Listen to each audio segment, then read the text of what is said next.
মাঝে উপস্থিত হয়েছেন বাংলাদেশ জাতীয়তাবাদী দল। প্রধানমন্ত্রী তারেক রহমানের নির্দেশে মানবিক সহায়তার অংশ হিসেবে আমিন শিল্প অঞ্চল 43 নং সাংগঠনিক ওয়ার্ডে দুস্থ ও অসহায় মানুষের মাঝে চাল বিতরণ করা হয়েছে। রোববার বিকেলে ওয়ার্ডের মোহাম্মদনগর এলাকার ইকরা কেজিএন হাই স্কুলে দুর্যোগ ব্যবস্থাপনা ও ত্রাণ মন্ত্রণালয়ের বরাদ্দকৃত এসব চাল বিতরণ করা হয়। ওয়ার্ড বিএনপির আয়োজনে চাল বিতরণ অনুষ্ঠানে প্রধান অতিথি ছিলেন চট্টগ্রাম ৮ আসনের সাংসদ ও চট্টগ্রাম মহানগর বিএনপির আহ্বায়ক আলহাজ এরশাদুল্লাহ।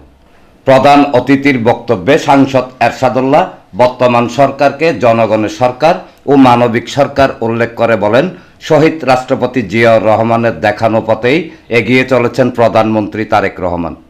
তিনি বলেন, জনগণের প্রত্যাশা পূরণে সরকার অনেক প্রকল্প হাতে নিয়েছে। এর মধ্যে কালুরঘাট ব্রিজ, চট্টগ্রাম বন্দরের উন্নয়ন সহ বাংলাদেশের অভূতপূর্ব উন্নয়নে ইতিমধ্যে কাজ শুরু হয়েছে।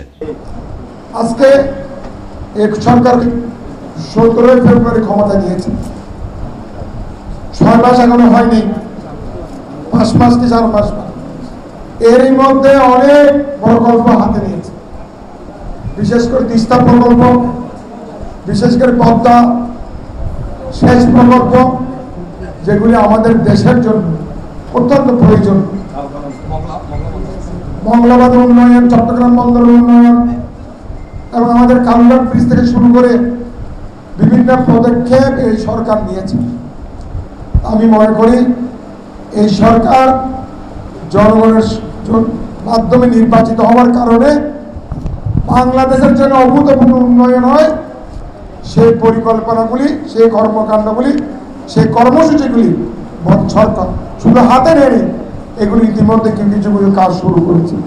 ওয়ার্ড বিএনপির আহ্বায়ক ও বিশিষ্ট সমাজসেবক আব্দুল বাতেনের সভাপতিত্বে এবং চট্টগ্রাম মহানগর যুব দলের সাবেক যুগ্ম সম্পাদক মোহাম্মদ এরশাদ হোসেনের সঞ্চালনায় আয়োজিত এই কর্মসূচিতে ওয়ার্ডের বিপুল সংখ্যক দুস্থ ও অসহায় মানুষের মাঝে বরাদ্দকৃত এসব চাল বিতরণ করা হয়।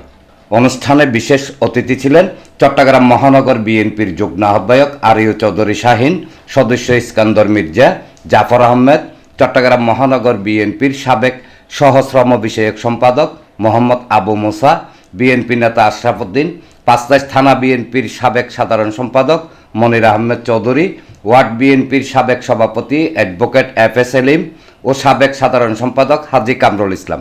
এছাড়া ওয়ার্ড বিএনপি সদস্য সচিব আব্দুল মান্নান, চট্টগ্রাম মহানগর যুব দলের সাবেক ধর্ম বিষয়ক সম্পাদক মোহাম্মদ মহিউদ্দিন মুকুল, ওয়ার্ড বিএনপির সিনিয়র যুগ্ম আহ্বায়ক মোহাম্মদ রুহুল আমিন, নগর স্বেচ্ছাসেবক দলের সদস্য মোহাম্মদ হাসান মহিরুবেল, ওয়ার্ড বিএনপির যুগ্ম আহ্বায়ক মোহাম্মদ মনির খসরু, সেলিম আনসারি, যুবদল নেতা মিল্লাত হোসেন, হুমায়ুন আহমেদ সহ আরও অনেকে বক্তব্য রাখেন।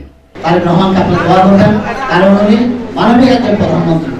ইনশাআল্লাহ বাংলাদেশের যে সোনার বাংলাদেশের যে স্বপ্ন দেখছেন তারেক রহমান, সেই স্বপ্ন আমরা এরশাদুল ভাইয়ের নেতৃত্বে এই স্বপ্ন পূরণ করবো।